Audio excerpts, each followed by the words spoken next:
And we finally hit the end of the section where we have an exercise.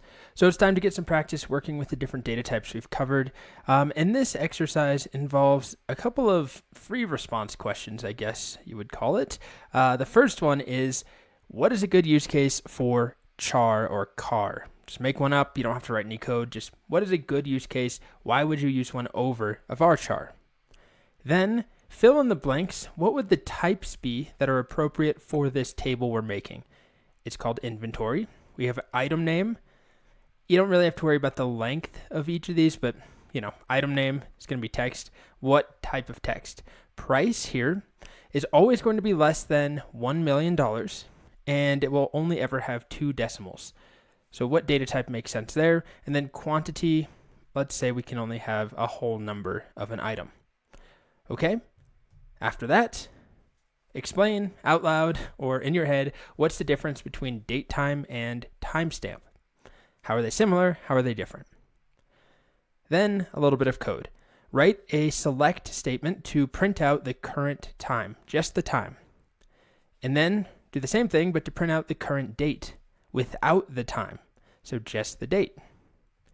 After that, you'll have to print out the current day of the week as a number. So we saw how to do this. You'll have to use something to get the current time, or the current day rather, and then you'll have to pass that through to something that will give you the day of the week. And then do the same thing, but get the name of the day name. So whatever day it is that you're running this on, it should say Monday or Saturday or Friday. Then print out the current date and time using this format.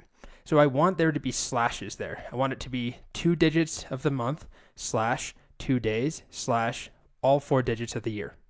So you'll need to format it using some special stuff that we covered. And then do that again, but this time print out the current date and time using this format where we have the full month name and then the, what is this called? Where you get the suffix 1st, 2nd, 3rd, 27th, and then at, and then the time here.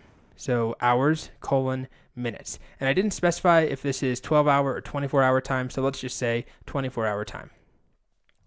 And then finally, create a new table called tweets. It's a simple table. It has something to store the tweet content. And let's say, I think a tweet has to be 180 characters or fewer. I don't remember. I know it changed. It used to be 140, I think. I'm not on Twitter. But make it some number, let's call it 180 of characters, and then a username, and then the time the tweet was created. And I want this to automatically be filled in by MySQL. So use one of those defaults that we learned about. Okay, so once you finish that, you can pat yourself on the back. This has been a bit of a slog, this section. I mean, there's a reason we didn't cover all these data types up front when I just wanted to make sure I didn't lose anybody at the beginning. We got to just have the basics: select, insert, update, create table. So I just showed the very basics of int and varchar, but as we saw in this section, there's a lot more data types, and it can be a little tedious to cover them all. Anyway, get some practice, do this exercise, and I'll be back with a solution.